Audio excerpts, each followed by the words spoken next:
আসসালামু আলাইকুম ভাই বোনেরা, আবারও আসলাম তোমাদের মাঝে। আজকে অফিস করলাম, ভালোই লাগলো।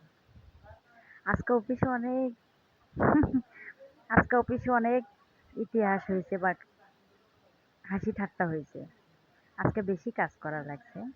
আমি টিকটকে ছাড়ছি যে কি কি করা লাগছে। সবাই মিলে ধোয়া পাগলা করছিলাম, ভালোই লাগছে। টিপস পাইছি 30 টাকা, সৌদি 30 টাকা পাইছি, কখনো পায় নাই। পায়ে অনেক খুশি লাগলো যে তোমাদের মাঝে একটু শেয়ার করি। এটা শেয়ার করার জন্যই আমি লাইভে আসলাম আবারও আজকে। ভাই বোনেরা, কি বলবো, আগে তো ভাবতাম যে আমি নিজেও ভাবতাম যে সৌদিতে অনেক খারাপ, কিন্তু না, আসলে খারাপ না। এটা হচ্ছে নবীর দেশ, অনেক ভালো দেশ। আছে, আপনারা বলবেন যে খারাপ না, এটা না। যারা কোম্পানির ভিসায় আসবে তাদের জন্য খারাপ না। যারা অন্যান্য ভিসা আসে, যেমন ধরেন হচ্ছে ফ্রি ভিসা, অন্যান্য ভিসা আছে, এগুলো আসলে খারাপ। আদৌ জানি না খারাপ কি ভালো কি না, কিন্তু সবাই বলে আর কি। আমি জানি যে বিদেশ খারাপ নাই। বাংলাদেশে কি খারাপ নাই ভাই বোনেরা বলেন? অবশ্যই আছে। সব জায়গায় ভালো মন্দ সবাই আছে। আমরা এই রুমে 22 জন থাকি। তোমাদেরকে কি বলবো ভাই, বলার মতো কিছু নাই। আমাদের এই রুমে 22 জন থাকি। 22 জনের 22টা বেড, নিচে একজন শোয়, উপরে একজন শোয়। বুঝতেই তো পারতেছেন প্রবাস জীবন কিরকম কষ্ট।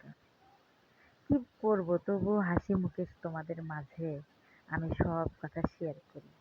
এই জন্য শেয়ার করি যে আজকে খুব খুশি লাগতেছে। আমি কখনো কোনোদিন টিপস পাই নাই, আজকে প্রথম পাইলাম। আর আমি পাশাপাশি একটু পার্লারের কাজ করে দিই সবারই। ভ্রু লাভ করে দিই, ফেসওয়াশ, মুখ মুখ ফেসওয়াল করে দিই। এগুলো করে দিলে একটু টাকা পাইতাম। এখানে পাই নাই একদিনও, কিন্তু করে দেই, সবার কাছে বাকি রাখছি, এ মাসে দিবে সবাই। এখানেও 35 টাকার মতো হয়েছে। কি বলবো, আছি আল্লাহর রহমতে, সুখেই আছি, ভালো আছি।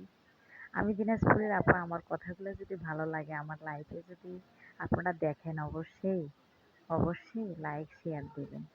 আমাদেরকে আমাকে তোমরা সবাই সাপোর্ট করবে। এবং আমি বুঝি না যে কেমন করে কি করা লাগে, তবুও চেষ্টা করি তোমাদের মাঝে আমার জীবন কাহিনী শোনানোর জন্য। এই জন্য চেষ্টা করি যে আমার জীবন কাহিনী বললে আমার ভালো লাগে। আমার তো কখনো উম, এখানে কোনো তো মিলের মানুষ নাই যে তার কাছে বলবো। তোমাদের মাঝেই শেয়ার করি। তোমরা কমেন্ট জানাবেন, শেয়ার করবেন, লাইক করবেন, তাহলে আমাকে ভালো লাগবে। এই জন্যই বলি আর কি। যাই হোক, আমার যদি কোনো ভুল ত্রুটি হয়ে থাকে, সবাই ক্ষমার দৃষ্টিতে দেখবেন এবং আমার ভিডিওগুলো সাপোর্ট করবেন। ভাই বোনেরা, আমি কখনো কোনোদিন লাইভে আসি না। ওই যে প্রথম দিন থেকে আসলাম। আমি গতবার একবার লাইভে আসছিলাম, ইউটিউবে ছাড়ছিলাম বা ফেসবুকে ছাড়ছিলাম, আমার ছেলে যখন হারাইছিল, তখন তখনকার পর থেকে আমি লাইভে আসি। কখনো ভাবি নাই যে আমি লাইভে আসবো। এই জন্যই আসলাম, আমার জীবনটাই এলোমেলো হয়ে গেল।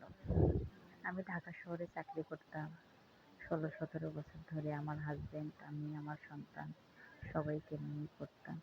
আমি এক বাসায় 16 বছর থাকতেছিলাম, এক রুমে 16 বছর থাকতেছিলাম। কি বলবো ভাই বোনেরা, এখন এত বছর চাকরি করার পরও আমি বিদেশে আসলাম।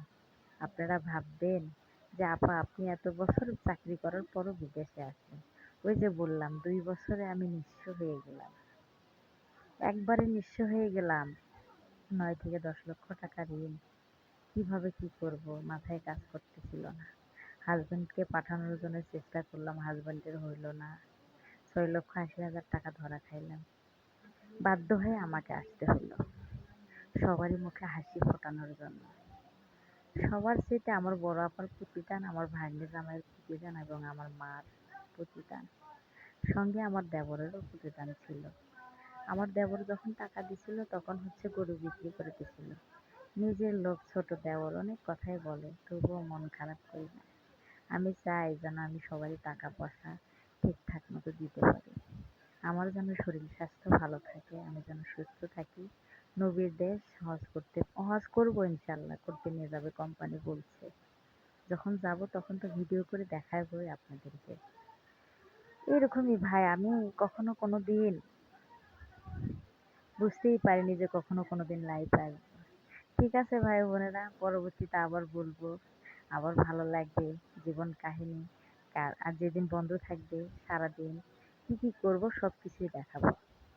ঠিক আছে, আমার বেডে বসে আমি ভিডিওটা করতেছি, আমি উপরের বেডে থাকি, আমরা এই রুমে 22 জন থাকি। হুম,